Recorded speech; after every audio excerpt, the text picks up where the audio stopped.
bahwa ada 5 yang mereka nanti-nantikan, yang harus mereka lakukan, karena akan turun Mesias, sang juru selamat yang mereka nanti-nantikan sejak zaman nenek moyang mereka dulu. Mereka membangun ini berdasarkan keyakinan yang mendalam, walaupun keyakinan itu diambil dari mitologi, mitos semata. Mitos pun ternyata kalau diyakini seyakin-yakinnya bisa membangkitkan semangat yang luar biasa. Mereka meyakini bahwa mereka adalah manusia-manusia pilihan Tuhan. Mereka menyebut dirinya dalam bahasa Arab Asy-Sya'bul Mukhtar, Sya'bu, bangsa, Mukhtar, pilihan Tuhan. Satu-satunya bangsa pilihan Tuhan hanya kami. Yang lain ini bukan pilihan Tuhan. Kami adalah pilihan Tuhan yang akan menguasai dunia. Selain kami nanti akan menjadi ghaib. Ghaib artinya keledai tunggangan, hanya sebagai keledai tunggangan saja untuk mencapai tujuan. Mereka bisa berkawan dengan Eropa, mereka bisa berkawan dengan Amerika, mereka bisa berteman dengan Arab, tapi mereka menganggap itu hanya keledai tunggangan yang akan ditunggang mencapai tujuan. Begitu tujuan sampai, mereka akan menyembelih, membunuh, memanah, menembak orang-orang yang dijadikan sebagai keledai tunggangan ini. Lalu kemudian mereka akan menguasai dunia. Dia tuliskan langsung di petanya. Biasanya kalau pasukan musuh ingin menghantam negeri kita, dia akan simpan rahasia ini baik-baik. Tapi Yahudi tidak begitu. Dia langsung tuliskan di benderanya. Perhatikan bendera Yahudi, kain berwarna putih, ada garis biru di atas, satu garis biru lurus di bawah, dengan bintang segi 6 di tengah. Apa makna simbol ini? Ini penuh dengan makna. Garis biru di atas sungai Nil, garis biru di bawah sungai Efrat. Itu adalah batas kerajaan yang akan mereka dirikan. Sungai Nil di atas, sungai Efrat di bawah. Artinya mereka akan menguasai Asia, Afrika. Sungai Nil Afrika Utara, Mesir.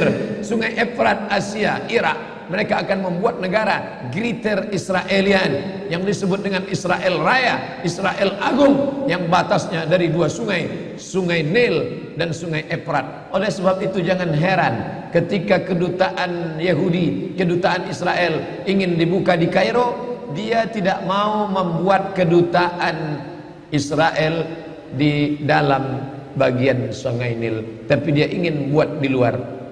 Orang yang tidak memperhatikan ini biasa-biasa saja, tapi bagi yang memperhatikan, dia tidak mau buat di dalam, karena dia menganggap kalau kami buat kedutaan di dalam, berarti ini memang sudah war negeri kami. Orang akan membuat kedutaan di luar negerinya, bukan di dalam negerinya. Maka antara sungai Nil dengan sungai Efrat, dia buat kedutaan di luar, karena dia ingin menunjukkan inilah negeri kami. Secara pikiran dia sudah mengatakan Mesir adalah negeri kami, hanya belum masanya saja.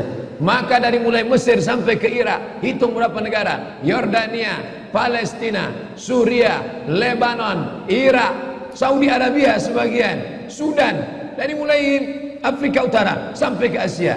Itu adalah negeri-negeri kami, negeri yang dijanjikan oleh Tuhan. Ardul Mau'un, negeri yang dijanjikan kalian akan kembali ke sana. Menurut mitologi, mitos, pikiran mereka. Tapi mereka meyakininya. Mereka meyakini akan turun Nabi terakhir, Mesias, yang dijanjikan oleh Tuhan mereka. Tapi Mesias itu tidak mau turun sebelum dia melihat ada 5 perkara. Ada 5 hal yang ditunggu, barulah Mesias itu turun. Dan mereka menyiapkan itu dengan persiapan yang sematang-matangnya. Yang pertama, Mesias baru mau turun kalau seluruh Yahudi kembali ke bumi yang dijanjikan. Dan mereka betul-betul kembali ke bumi yang dijanjikan itu. 1946 mereka berusaha sekuat mungkin, bagaimana supaya kita bisa kembali. Yang penting balik kampung, yang penting kita balik ke negeri kita, karena Mesias tidak mau turun kalau kita tidak bisa kembali.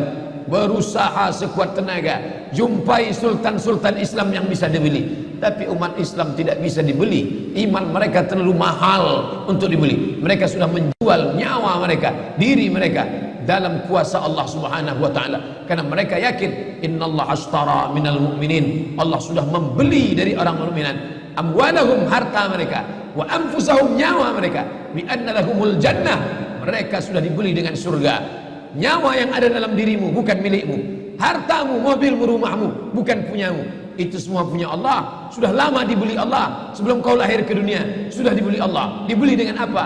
Dengan surga. Barang yang sudah dijual tidak boleh dijual dua kali. Diri yang sudah dijual kepada Allah, harta yang sudah dijual kepada Allah, maka tidak boleh dijual lagi kepada manusia. Raja-raja, sultan-sultan Islam tidak mau menjual, tapi mereka licik. Mereka gunakan anak bangsa umat Islam yang kulitnya sama dengan kita, yang wajahnya sama dengan kita, yang bahasanya sama dengan kita. Mustafa Kemal Atatürk bukan orang Yahudi, bukan orang kafir, orang Islam. Bahasanya bahasa Turki, wajahnya wajah Turki, tapi dia yang menggulingkan Kesultanan Turki. 1924 berakhir khilafah Islamiyah, lemah umat Islam. Di saat itulah mereka mengambil, mencaplok, lalu kemudian akhirnya mereka kembali beramai-ramai. Mengapa mereka kembali ke tanah yang tandus ini? Bukankah mereka sudah hidup nyaman, enak di Eropa, Inggris, Perancis, Belanda, Jerman? Hampir di setiap negeri ini ada Yahudi. Kenapa mereka mesti kembali? Karena mereka meyakini ini adalah tanah yang dijanjikan oleh Tuhan. Mereka menyebut nenek moyang mereka itu Israel. Isra artinya hamba, El Tuhan. Israel hamba Tuhan, hamba pilihan Tuhan. Tapi Israel punya makna lain. Isra musari El lillah. Israel musari lillah, orang yang pernah bergulat dengan Tuhan. Kata mereka, nenek moyang kami itu hebat. Kita mengatakan nenek moyang orang Melayu hebat, nenek moyang orang Makassar hebat, bisa mengendarai samudra yang luas, bisa diseberanginya dengan perahu pinisi. Nenek moyang orang Minangkabau hebat, kami para perantau hanya sebatas itu saja. Mereka di atas itu lagi, nenek moyang kami hebat. Apa hebatnya? Pernah bergulat dengan Tuhan dan Tuhan kalah. Tuhan kalah ketika bergulat dengan nenek moyang kami. Dan akhirnya ketika Tuhan kalah, lalu Tuhan pun memberikan hadiah. Hai Israel, aku kalah bergulat dengan engkau, maka sebagai kompensasinya aku berikan kepada engkau inilah tanah. Itulah dia tanah Palestina. Dan mereka meyakini itu setengah mati. Ustadz ngomong begini sumbernya dari mana? Judul bukunya Ad-Diyanah Al-Yahudiyah, Tarikh Ad-Diyanah Al-Yahudiyah, sejarah agama Yahudi, ditulis oleh seorang penulis ulama besar Mesir, pakar Yahudi, penerjemah Abdul Somad. Kebetulan saya menerjemahnya tahun 2009. Sampulnya warna hitam. Bagi jamaah yang ada di Jakarta, harap segera cari buku ini, yaitu diterbitkan oleh Pustaka Al-Kautsar Jakarta. Artinya mereka dengan keyakinan yang penuh, kami adalah hamba-hamba bangsa-bangsa pilihan Tuhan. Itulah mengapa mereka ramai-ramai. Orang berpikir heran, apa yang mereka kejar ke Palestina? Andai ada orang ingin merebut Irak, masuk akal. Merebut Irak karena banyak sumur-sumur minyak. Andai ada mau ekspansi ke Kuwait, masuk akal, karena sumur minyak di Kuwait banyak. Kenapa kembali ke Palestina? Ada apa? Tanah yang tandus, tanah yang kering kerontang. Mereka ingin membuat sebuah negara dengan keyakinan akan turun Mesias, sang juru selamat yang dijanjikan oleh Tuhan, dengan syarat orang-orang Yahudi mesti kembali ke negeri yang dijanjikan Tuhan. Yang kedua, Mesias sedang menunggu. Mesias melihat ke bawah. Kalau dia tengok di bawah masih banyak gurun pasir, dia tidak mau turun. Dia ingin melihat hijau. Kalau sudah dibentang karpet hijau, baru dia turun ke bawah. Maka yang dimaksud dengan hijau itu adalah ditanami tanaman-tanaman hijau, penghijauan yang luar biasa. Dan ketika Israel masuk ke Palestina, mereka ambil tanah itu, mereka hancurkan rumah orang Islam, mereka buat tembok panjang. Penjara terbesar dan terpanjang di dunia adalah Palestina. Mereka kurung orang Palestina. Mereka buat tembok beton yang tinggi, panjangnya 700 km lebih. Dari Pekanbaru kita lihat, Anda menuju Medan Sumatera Utara 600 km. Mereka membuat tembok tinggi 700 km. Bayangkan, umat Islam terisolir dan mereka tanami hijau-hijau. Makanya Allah berkuasa. Allah mau tunjukkan kuasa, lalu Allah buat tanaman hijau itu menyala. dalam pokok yang hijau itu menyala beberapa bulan yang lalu. Heran orang, Allah mau menunjukkan kekuasaannya. Kalian tidak mau tolong Palestina, aku yang akan menolongnya. Tanaman yang hijau yang mereka tanam itu tiba-tiba terbakar. Tidak ada yang bisa mematikannya. Sampai-sampai reporter wartawan Amerika mengatakan tidak ada yang bisa mematikan kebakaran ini kecuali Tuhan, karena Dia yang membakarnya. Bapak Ibu yang dimuliakan Allah Subhanahu wa taala, tanaman apa yang mereka tanam? Persis yang dikatakan Nabi SAW, syajaratul gharqad, pohon gharqad, bentuknya seperti pinus, tinggi, memanjang. Lalu kemudian Bapak Ibu nanti tulis saja, yang ingin tahu bagaimana bentuk pohon gharqad, tulis saja www.google.com. Lalu tulis di sana alif lam ghain ra qaf dal al gharqad, enter, muncul gambar pohon gharqad. HP saya tak bisa tulis Arab Pak Ustaz, belum masuk Islam. Cara mengislamkannya Play Store, klik. Setelah buka Play Store, pilih Arabic Keyboard. Setelah keluar Arabic Keyboard, pilih Arabic Smart Keyboard. Smart Keyboard Arabic. Habis itu setupkan ke HP. 5 menit, geser, langsung berubah, bisa tulis Arab. Alif, lam, ghain, ra, qaf, dal. Enter, pilih image, muncul gambar pohon gharqad. Gimana? Sudah nampak? Tak keluar Pak Ustaz. Loh, kenapa? Paket tak ada. Sekarang mudah belajar.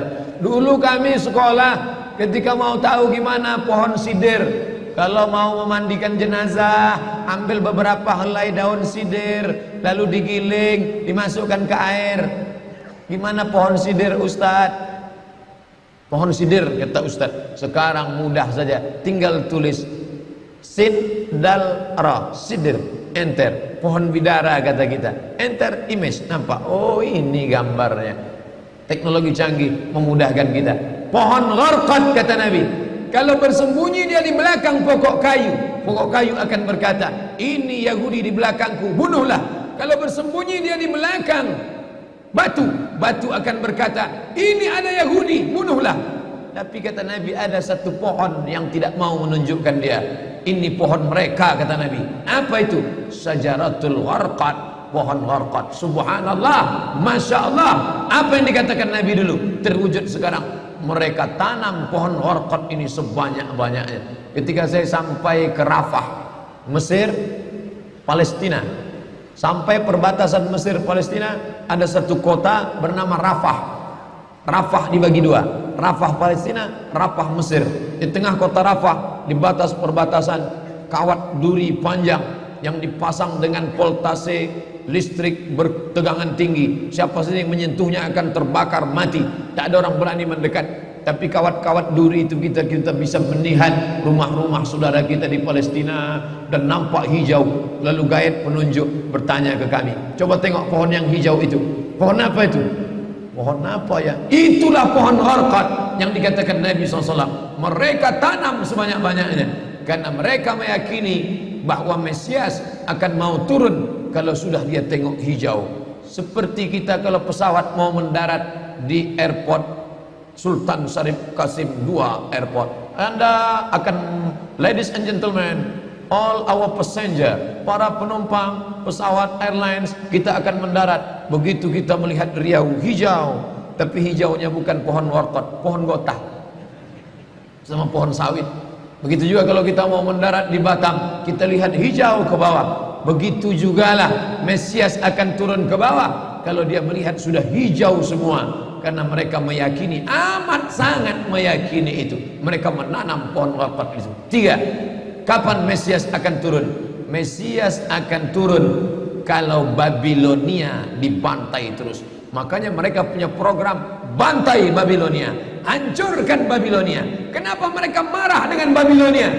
Karena Raja Babilonia pernah menghancurkan kekuasaan mereka. Raja Babilonia yang mereka maksud adalah Nebukadnezar. Nebukadnezar Raja Babilonia menghancurkan kerajaan nenek moyang mereka. Mereka punya dendam kesumat yang luar biasa. Salah satu sifat Yahudi, dendam kesumat yang tak pernah mati. Walaupun sudah terjadi ratusan tahun, ribuan tahun lalu, tetap anak cucunya sekarang dendam. Hantam Babilonia, hantam Babilonia. Karena Babilonia negerinya Nebukadnezar, anak cucunya mesti dihancurkan.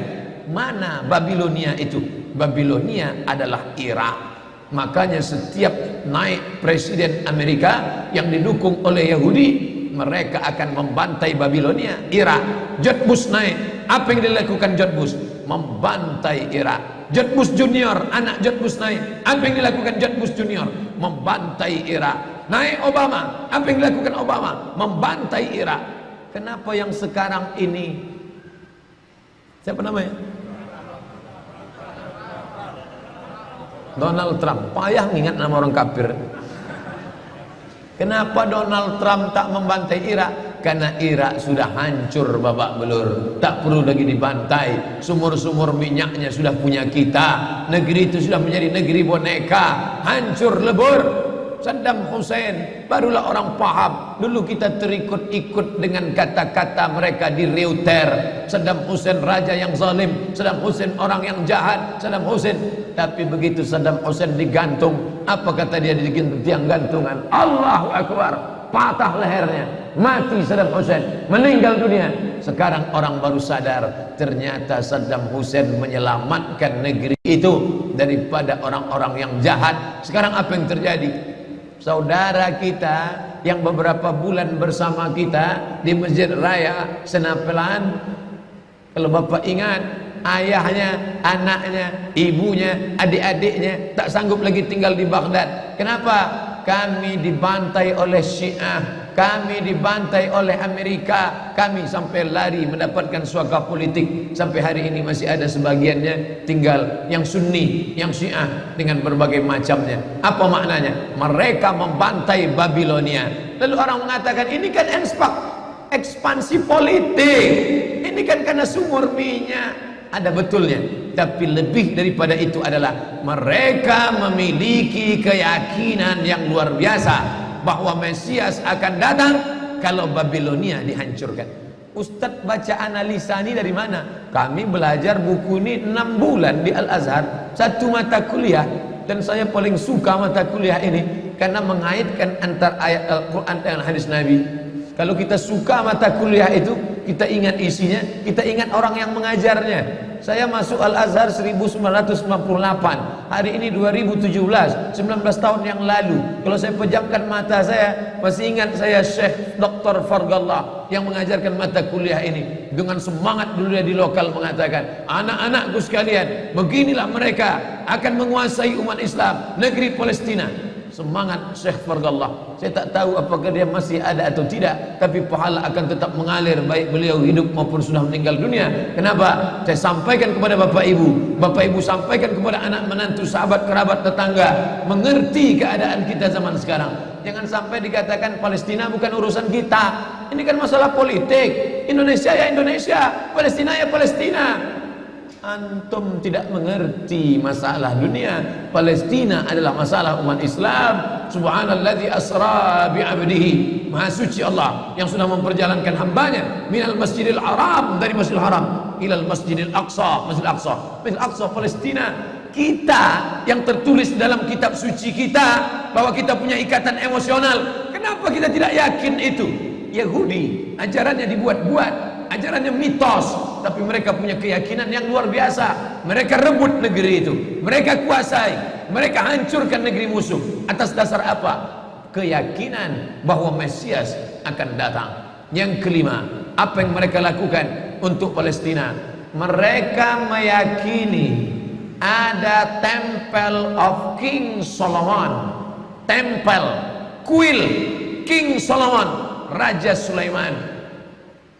Datang pula orang Indonesia latah, dikatakannya Sulaiman ini kerajaannya bukan di Palestina, di Yogyakarta, Sleman. Kata dia, King Solomon itu punya tempel kuil, dan Temple of King Solomon letaknya pas di bawah Al-Masjidil Aqsa. Apa maknanya? Mereka mengeruk setiap hari bulldozer, traktor, ekskavator, terus mengeruk keliling Masjidil Aqsa. Mereka ingin meruntuhkan Masjidil Aqsa. Tulis Temple of King Solomon enter, pilih image, tampak gambar, replika. Inilah kerajaan Sulaiman yang ada di bawah Masjidil Aqsa. Akan mereka naikkan. Mereka sudah bangunkan rumah kecil replikanya, seperti orang Riau membuat rumah replika, rumah Melayu Kampar, rumah Melayu Siak, rumah Melayu Bengkalis. Di mana rumah itu? Di Purna MTQ. Anak-anak kita kalau mau tahu bagaimana rumah Melayu Kampar, bagaimana rumah Melayu Siak, bagaimana rumah Melayu Pelalawan, pergi ke sana. Sebagiannya ada, sebagian tak ada, entah kemana perginya. Tapi mereka membuatkan itu. Inilah dia replika kerajaan Temple of King Solomon. Artinya apa? Mereka ingin menghancurkan Al-Masjidil Aqsa berkeping, sampai akhirnya disitulah nanti kemarahan umat Islam.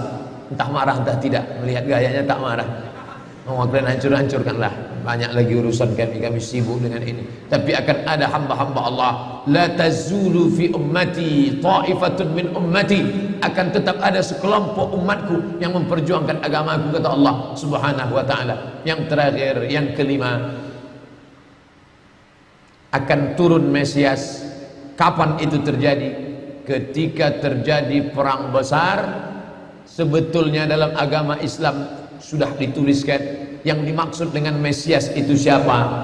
Kata Imam Al-Hafiz Ibnu Hajar Al-Asqalani dalam Fathul Bari, yang dimaksud dengan yang dinanti-nanti mereka itu adalah Dajjal. Dajjal itulah sesungguhnya yang sedang mereka nanti. 70,000 Yahudi wara'ad Dajjal. Ada 70.000 Yahudi yang akan berada di belakang Dajjal ketika dia turun nanti. Makanya tiap hari, tiap petang kita berkata, Allahumma inni a'udzubika min adzabi jahannam wa min adzabil qabri wa min fitnatil mahya wal mamat wa min syarri fitnatil masihid dajjal. Dajjal itulah yang sedang mereka tunggu. Dajjal itulah yang sedang mereka nanti-nantikan. Kita menantikan kedatangan, dia pun juga menantikan akan kedatangannya. Bedanya apa? Mereka meyakininya dengan semangat mereka luar biasa. Mereka bangkit. Umat Islam percaya. Padahal tiap hari dia katakan sebelum salam, Allahumma inni a'udzubika min adzabi jahannam wa min adzabil qabri wa min fitnatil mahya wal mamat wa min syarri fitnatil masihid dajjal. Tiap hari dikatakan, tiap hari diucapkan. Tapi dalam hati, betul tak Dajjal ini datang? Entah iya entah tidak. Mereka yakin Dajjal akan datang, tapi mereka katakan itulah pemimpin kami, itulah Tuhan kami, itu adalah jelmaan daripada Tuhan kami, itu yang ada yang menghancurkan dunia, dia akan menjadi panutan kami. Kita berkata itu musuh kami, tapi kita pun ragu entah musuh entah tidak. Oleh sebab itu kita minta ampun kepada Allah atas kurangnya iman kita. Subuh ini kita bangkitkan semangat kita, tapi yang datang kepada, kenapa Allah tidak menolong? Katanya Allah itu maha kuasa. Cukup dia teriakkan saja, malaikatnya satu berteriak, pecah gendang telinga orang Yahudi, mati. Cukup dia tiupkan angin sejuk, terhirup, mati. Kenapa tidak dia matikan saja Yahudi itu? Datang Syekh Muhammad Jibril, Syekh Dr. Muhammad Jibril, Syekh Profesor Dr. Muhammad Jibril, dosen tafsir Al-Azhar. Kami undang, mahasiswa Indonesia mengundang di waktu di Mesir dulu kuliah. Lalu saya tanya, Assalamualaikum Syekh. Ya, kaum Ad binasa, kaum Samud binasa, kaum Midian binasa, kaum Iram binasa, kaum Fir'aun binasa. Kenapa Allah tidak membinasakan Israel ini? Senyum Syekh Muhammad Jibril. Apa kata dia? Ya beni, anakku, seandainya Allah membinasakan Israel ini, lalu apa yang tersisa untukmu? Ditunjuknya saya. Seandainya Allah membinasakan Israel ini, lalu apa yang tersisa untukmu? Terdiam saya. Allah sengaja sisakan ini sebagai medan jihad kita menolong agama Allah Subhanahu wa ta'ala. Masjid An-Nur sudah berperan untuk menolong agama Allah dengan mendatangkan imam-imam dari Palestina. Mereka yang bercerita tentang keadaan ini. Kalau mereka yang bercerita, tentu Bapak Ibu lebih percaya, karena hidung mereka lebih mancung, jambangnya lebih tebal, dan mereka asli orang Palestina. Maka mereka datang. Maka sebelum Ustadz Somad mengakhiri tausiah 15 menit, tolong beri kesempatan. Maka kita ada waktu lebih kurang 20 menit. Syekh Abdurrahman yang di sana Abdurrahman Awaji dari Madinah, yang di sini Abdurrahman Syahin akan menjelaskan tentang Palestina ini. Itu yang dapat saya sampaikan subuh ini. Mudah-mudahan ada manfaatnya. Ini sampai penjelasan dari saya. Nanti Syekh Abdul Rahman akan menjelaskan tentang Palestina. Lalu kemudian kita salat sunat isyraq. Setelah itu tetap normal seperti biasa. Kita akan tanya jawab. Terima kasih. Mohon maaf segala kesilapan. Wassalamualaikum warahmatullahi wabarakatuh.